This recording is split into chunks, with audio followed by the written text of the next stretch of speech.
Caroline Deschamps, chef du pôle web de Public Sénat. Caroline, ça fait quelques jours qu'on lit un peu tout et n'importe quoi sur les réseaux sociaux. Cette fois, on parle du coronavirus. Eh bien oui, Rebecca, parce que malgré les mesures drastiques pour endiguer sa propagation, le coronavirus crée la panique sur les réseaux sociaux avec son lot de rumeurs et de fausses infos.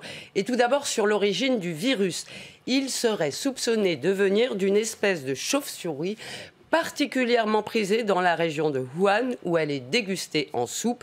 Les vidéos de soupe de chauve-souris se sont répandues comme une traînée sur le web, comme celle-ci, qui a été reprise sur Twitter, qui a fait 1 million de vues, rien que sur Twitter. Merci pour ce joli cadeau. Voilà, mais pour l'heure, je le précise, les scientifiques, Rebecca ne confirme pas du tout cette hypothèse. Autre rumeur, l'évolution de l'épidémie. Un tableau circule sur Twitter et Facebook qui montre qu'il faudrait s'attendre à 57 millions de cas d'ici le 21 février. Ben voyons. Sans que l'on puisse savoir évidemment ni le mode de calcul ni la source. N'est pas épidémiologiste qui veut.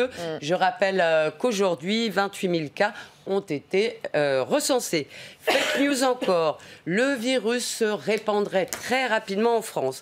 Les internautes relayent de fausses captures d'écran de BFM ou d'autres médias faisant état de cas dans plusieurs départements, comme à Argenteuil, où l'hôpital a dû démentir sur Twitter la présence d'un patient suspecté. Et Fanny, je vous interdis de tousser sur ce plateau. On imagine, Caro, que les théories du complot se multiplient aussi sur les réseaux sociaux. Eh bien oui, les complotistes sont de la partie. De nombreux posts affirment que le coronavirus aurait été créé aux États-Unis pour profiter de la vente d'un futur vaccin. Des publications accompagnées d'une photo qui est censée être le brevet du virus, évidemment fake, comme l'ont montré nos excellents confrères des décodeurs du monde. Il s'agit du brevet du coronavirus qui a été responsable du SRAS en 2002-2003. Dans le même ordre d'idées, Bill Gates est particulièrement touché par les théories du complot qui prétendent que le milliardaire américain, via sa fondation, aurait financé un institut détenteur du brevet du coronavirus. Un Fox, il s'agit d'un autre coronavirus, parce qu'il y en a plusieurs, qui n'a absolument rien à voir avec l'épidémie actuelle. Et ces théories, Rebecca, sont généralement lancées par les anti-vax, les anti-vaccins. Évidemment. Alors face à toutes ces fake news, que font les gouvernements, ou que peuvent faire les gouvernements et les GAFA ? Ben oui, c'est compliqué. Alors, l'OMS, l'Organisation mondiale de la santé, a mis en garde, évidemment, contre ces fausses infos.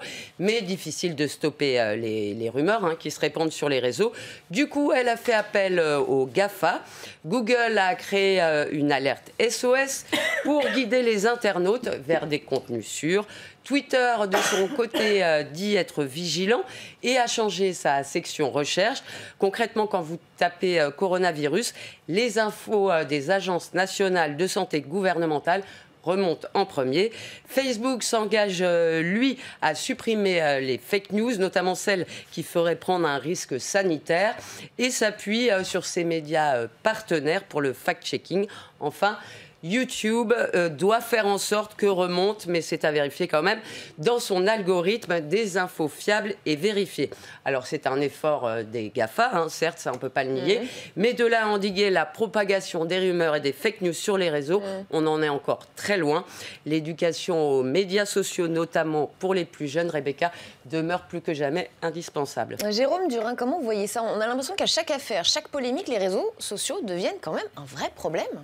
Oui, c'est un sujet sur lequel d'ailleurs nous légiférons assez régulièrement. Et il y a la cyber-haine en ce moment qui est en débat au Parlement. Il y a eu le texte qui concernait... Vous parlez de la loi Avia, là ? La loi Avia, ouais. Il y a eu le texte qui concernait la manipulation de l'information, plutôt dans le champ politique, et contre lequel d'ailleurs il y avait eu unanimité ici au Sénat. On a une difficulté avec la régulation de l'information sur les réseaux sociaux. Et dès qu'il y a une crise, on voit que les fake news... pose problème, aggrave la situation, parce que le sujet de fond, c'est quand même les conséquences en termes de santé publique. Il y avait cette semaine un reportage qui illustrait le cas d'un homme immunodéprimé qui était dans l'incapacité de se procurer des masques qui pouvaient le protéger, au motif qu'ils avaient tous été achetés pour se protéger du coronavirus, alors qu'on sait que ça n'est pas le cas. Donc il y a des conséquences très très directes. Ça porte atteinte aussi à la cohésion de la société, puisque ça monte chacun contre les autres. Je suis vice-président du groupe d'amitié France-Chine du Sénat, il y a aussi une question de racisme anti-asiatique. J'allais vous en parler, parce qu'il y a le hashtag « Je ne suis pas un coronavirus » qui est sorti sur les réseaux sociaux. Donc, force est de constater que dans notre société, les réseaux sociaux apportent de l'information. Je crois qu'à l'échelle européenne, 57% de la population va chercher de l'information sur les réseaux sociaux. Je suis un peu inquiet que vos chroniqueuses à ce point. J'espère que ça n'est pas le coronavirus. Nous ne sommes pas un virus. Je vous assure qu'il n'y a pas de virus sur ce plateau, je vous promets. Mais du coup, l'information, on va la chercher sur Internet. Et il y a l'information brute, j'allais dire. Et puis, il y a aussi ce cortège de racisme, de haine, de violence.